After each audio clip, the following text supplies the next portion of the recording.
kita dari Persekutuan Mahasiswa FK UKI. Nah, senang banget nih hari ini kita bisa bincang-bincang malam hari ini bersama Bang Rigop, salah satu staf dari Perkantas. Dia akan sharing-sharing sedikit tentang kelompok kecil. Nah, nanti kita akan berbincang lebih lanjut ya, Bang. Oke. Ya. Oke, mungkin Bang Rigop ingin mengasih pengantar dulu dari Bang Rigopnya. Baik. Boleh. Halo semuanya. Saya senang ya, maksudnya bisa ketemu dengan kalian melalui video ini. Tapi di sisi lain sebetulnya saya sendiri sedang kepikiran gitu ya. Karena apa? Karena ketika retret calon pengurus yang lalu, saya dengan begitu bersemangat, bukan hanya saya, tapi kita sangat bersemangat membicarakan tentang pemuritan. Tapi ternyata, dan saya baru tahu infonya tadi juga dengan pasti, seminggu setelah kalian jadi pengurus baru, kita harus dirumahkan gitu ya. Dan itu aduh. Iya, Bang. Semua hal yang kita dapat, hal-hal yang kita sudah impikan untuk dikerjakan itu tiba-tiba berhenti gitu. Tapi sebetulnya menarik ya, seperti sasaran atau tujuan daripada video ini juga. Pertanyaannya adalah apakah perubahan yang sedang kita alami ini akhirnya menghentikan pemuritan kita? Kalau pemuritan kita berhenti oleh karena kondisi yang sedang kita hadapi ini, maka pertanyaan mendasarnya adalah apa yang kita sebut dengan pemuritan selama ini. Kalau ternyata pemuritan itu kelompok kecil sebagai sarana pemuritan, itu kita letakkan kepada kalau saya bisa ulang bahan saya di retret pengurus yang lalu itu hanya kepada soal eksistensi, maka perubahan yang sedang terjadi ini akhirnya juga mengguncang gitu ya, mengubah eksistensi kita. Nah, ketika itu sebetulnya saya membuat awal materi tentang pemuritan itu eksistensi atau esensi gitu ya. Saya nggak tahu waktu itu akan COVID-19, tapi di dalam pergumulan saya waktu itu, saya katakan, pemuritan yang sedang kita kerjakan ini, apakah eksistensi saja? Hanya sebuah tradisi yang akhirnya diteruskan oleh kalian sebagai pengurus baru, atau kita bisa menangkap esensi daripada pemuritan itu sendiri? Kalau kita menangkap esensi daripada pemuritan itu, maka mestinya perubahan ini tidak akan menghentikan pemuritan kita. Sebentar saya matikan supaya tidak berisik ya. Maaf. Oke. Baik. Saya mau lanjutkan. Jadi begini teman-teman, bagi kalian semua yang nantinya bisa mendapat akses video ini, apakah pemuritan kita akan berhenti dengan kondisi COVID-19 ini? Ini menarik untuk kita renungkan. Dan perbincangan kami ini bersama dua pengurus ini, menurut saya akan menjadi perbincangan yang relevan di tengah-tengah kondisi yang sedang kita hadapi. Kita nggak tahu sampai kapan wabah pandemik ini akan berakhir, tapi yang kita tahu akan berakhir pasti ya. Tapi kita nggak tahu sampai kapan. Karena itu kita perlu memang membicarakan hal-hal seperti ini. Nah, sebelum nanti kami akan berdiskusi, saya mau menambahkan juga sedikit begini, mengulang kembali. Kalau pemuritan adalah esensi, apa itu pemuritan? Saya mau memberikan definisi yang sangat sederhana. Pemuritan itu proses menjadi dan hidup sebagai murid Yesus. Sederhana sekali definisi yang saya berikan. Jadi pemuritan itu proses menjadi dan hidup sebagai murid Yesus. Kalau begitu, saya mau membaginya di dalam definisi yang sederhana ini ada 4 komponennya. Yang pertama adalah proses. Kalau pemuritan itu proses, maka pemuritan itu ada dinamika, ada aktivitas, ada interaksi. Pemuritan itu bukan soal programnya, program ketemu kelompok kecil, bukan. Kelompok kecil itu merupakan proses, kalau begitu ada dinamika, ada aktivitas, ada interaksi. Nah, komponen yang kedua adalah menjadi. Tadi kan proses menjadi. Menjadi, kalau menjadi itu artinya pemuritan itu terarah, punya agenda. Pemuritan itu enggak berlangsung sekedar sharing ya, begitu saja, enggak. Ada agendanya, ada arahnya yang mau kita capai. Kemudian berikutnya komponennya proses menjadi dan hidup, berarti hidup yang ketiga.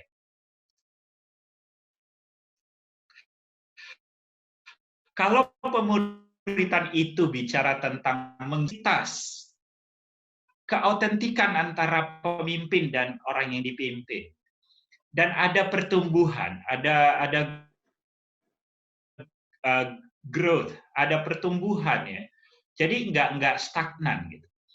Dan yang bagian yang terakhir, tadi saya definisikan proses menjadi dan hidup sebagai murid Yesus. Komponen yang terakhir adalah murid Yesus.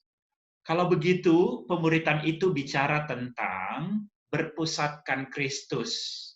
Itu bukan bisnis kita, itu bukan kepentingan kita, tetapi ini kepentingan Kristus. Kita hanya melanjutkan amanat daripada Kristus.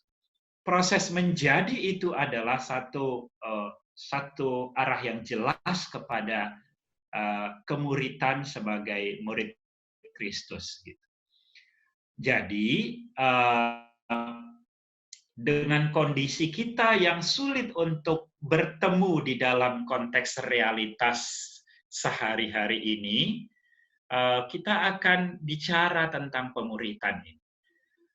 Kalau pemuritan kita letakkan kepada sesuatu yang berubah, kondisi ini tentu akan menghentikan pemuritan. Tapi kalau pemuritan yang kita kerjakan, kita letakkan kepada sesuatu yang esensi dan tidak akan berubah, maka semua perubahan kondisi ini tidak akan menghentikan kita untuk tetap mengerjakan pemuritan. Nah, saat ini kan kondisi kita serba terbatas. Kita harus menemukan apa hal yang nggak berubah itu. Dari definisi tadi, sebetulnya saya mau mengembangkannya kembali menjadi begini.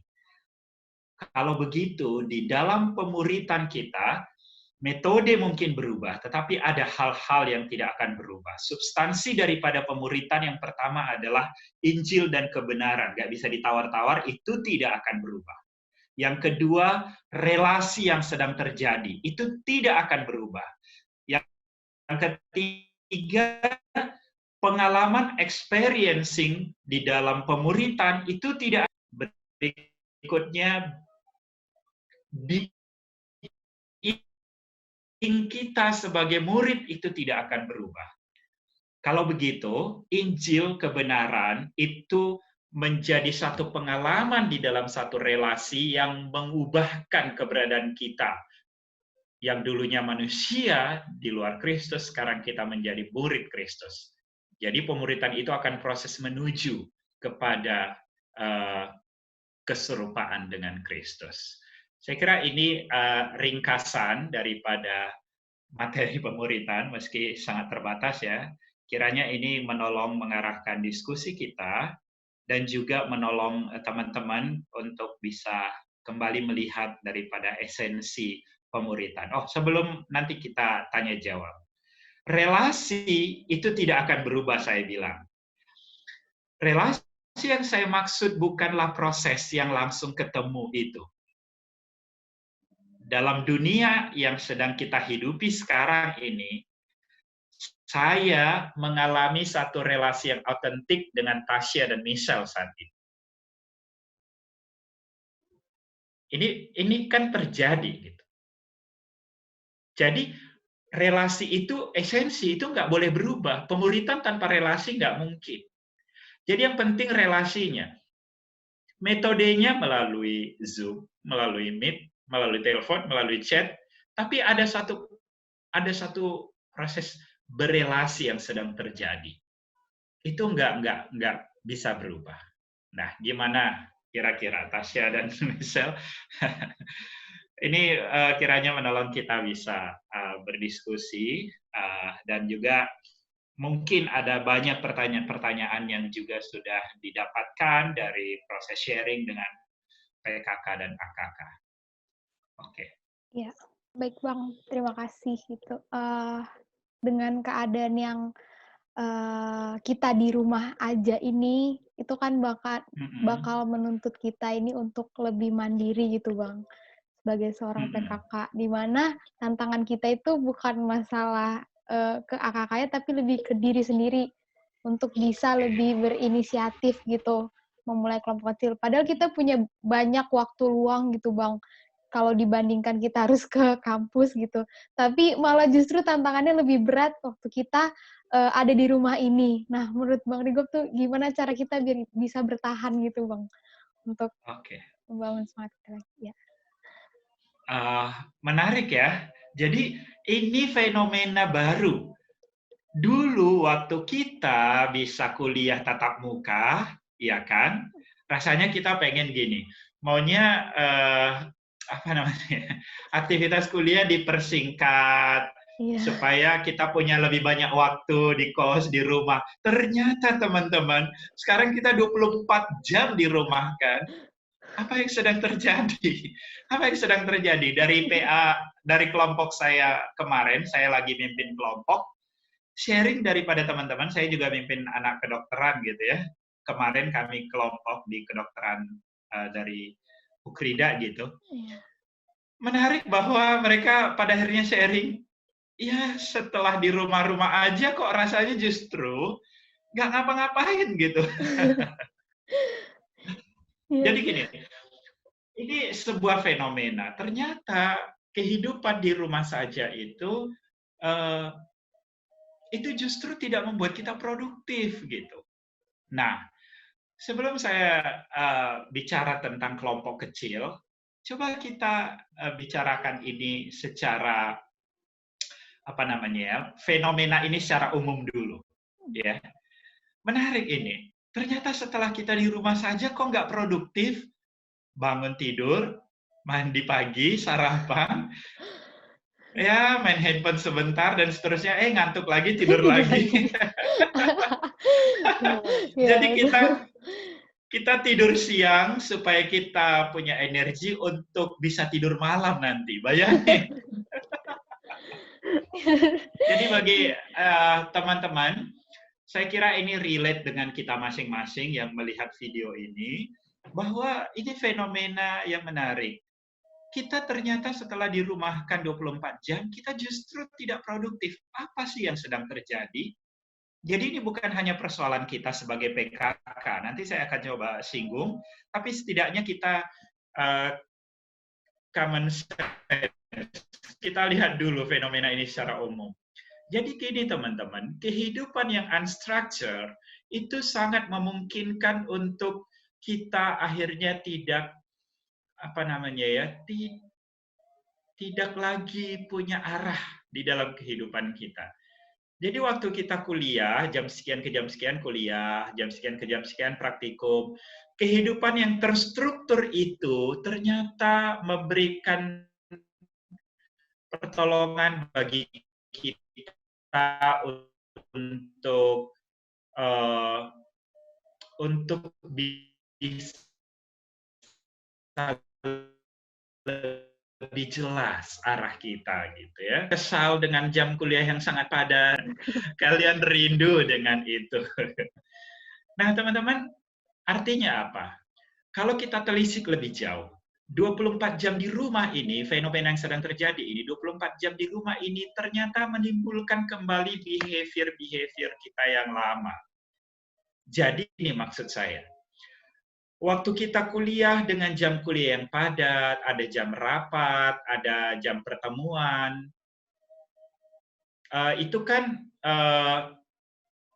menolong kita lebih terarah, lebih jelas aktivitas kita. Sehingga ketika itu semua tidak ada saat ini, itu membuat kita akhirnya apa namanya ya, membuat kita akhirnya menghidupkan kembali perilaku-perilaku yang apa ya, perilaku-perilaku yang selama ini mungkin sudah tidak lagi ada di dalam kita. Contohnya begini, teman-teman. Kalau selama ini kita merasa kita udah bebas dari malas, dari addiction tertentu, setelah kuliah di UKI, ikut kelompok kecil misalnya, ini kan menjadi terarah, apalagi teman-teman jadi pengurus, jadi PKK, sehingga perilaku kita kayaknya mulai positif, mulai berubah. Ternyata ketika kita sekarang dirumahkan 24 jam, kita harus jujur bahwa perilaku-perilaku kita yang lama kok muncul lagi ya. Ada kemalasan, ada apa namanya ya, ada emosi-emosi yang tidak stabil. Meskipun saya mau bilang, kondisi di rumah saja 24 jam itu mungkin akan mulai mengganggu stabilitas emosional kita. Nah, jadi ini bukan hanya pergumulan PKK, ini pergumulan secara umum. Ternyata sebagai PKK, kalau begitu maksud saya menyampaikan itu begini, teman-teman yang sudah PKK ya, pemimpin kelompok kecil, yang melihat video ini, ternyata setelah PKK, kita sekarang melihat tidak terlalu banyak yang berubah dari diri kita. Ketika tidak ada yang mengontrol, ketika tidak ada yang memantau, ketika tidak ada yang memaksa kita untuk melakukan pertemuan-pertemuan kelompok kecil itu, lalu gimana sih Bang kita sebagai PKK kok akhirnya nggak jalan, justru nggak jalan gitu. Kalau saya ditanya apa tipsnya gitu ya, saya agak sulit karena memang akhirnya setiap kita pasti unik gitu. Setiap kita pasti unik. Tetapi justru di sanalah letaknya. Mulailah kenali keunikanmu sebetulnya. Bagaimana engkau selama ini memimpin. Kalau tipemu adalah orang yang sangat menyukai ngobrol gitu ya, maka pemuritan bisa dikerjakan dengan telepon gitu ya, nggak harus ketemu semuanya nih gitu. Karena untuk bisa Google Meet atau Zoom seperti ini itu tentu nggak selalu mudah gitu. Tapi poinnya adalah bagaimana kita tetap mengerjakan pemuritan itu sesuai dengan keunikan kita. Kalau tipemu selama ini adalah orang yang suka berbagi tentang gambar-gambar gitu. Nah, ini juga bisa menjadi sarana untuk pemuritan gitu ya. Intinya adalah tetap terjadi relasi antara kamu dengan kakak kamu, tetapi juga tidak berarti di luar konteks keunikanmu gitu. Nah, jadi kalau saya mau persingkat, tadi saya sudah bicarakan bahwa ini fenomena umum, ternyata hidup di rumah 24 jam itu justru membuat kita kembali menghidupi akan kehidupan yang mungkin selama ini sudah kita tinggalkan gitu. Kembali muncul perilaku-perilaku yang selama ini sudah kita tinggalkan. Nah, kalau itu yang terjadi, memang kita harus mulai kembali untuk berkomitmen di tengah-tengah kondisi ini ya, tentang siapa kita sebagai murid Kristus dulu. Jadi PKK itu pun adalah AKK kan. Jadi kita sebagai murid dulu mulai evaluasi kok jadi seperti ini gitu ya. Lalu berikutnya adalah mulai juga kenali keunikan kita. Ini kan kita nggak akan ketemu sampai semester depan untuk sejauh ini, iya kan? Kuliah home learning itu kan sampai habis semester ini kan. Jadi masih banyak waktu nih, masih bulan 4, bulan 5, bulan 6, bulan 7, kita bulan 8 mungkin baru efektif jika corona ini berlalu dan kita kembali semester baru.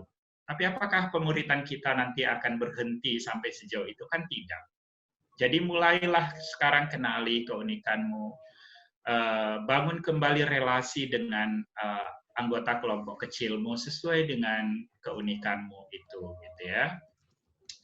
Jadi misalnya gini, kamu suka, misalnya keunikanmu itu kamu suka nonton gitu ya.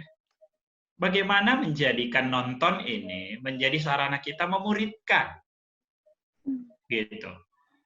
Jadi sekarang ini tidak lagi kita memaksakan pemuritan yang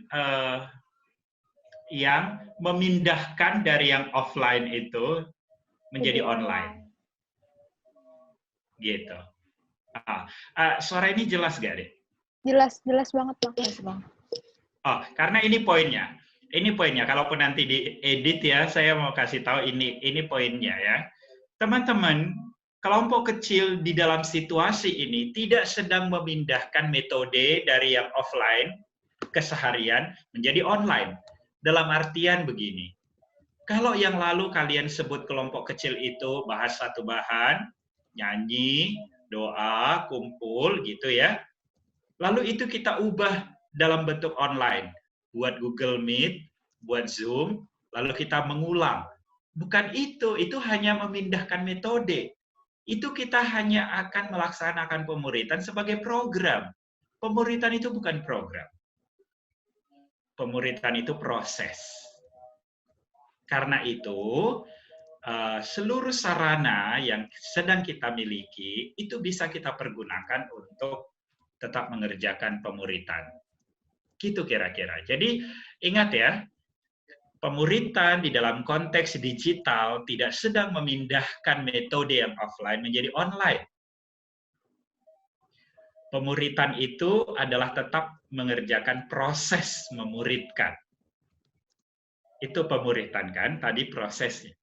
Karena itu, sekreatif mungkin bagaimanapun metodenya, poinnya adalah kita sedang mengerjakan proses pemuritan itu.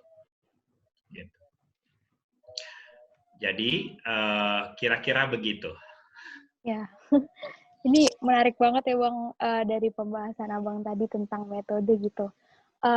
Sebenarnya kami juga selama ini lagi berusaha juga gitu buat menjalankan kelompok kecil online gitu Bang.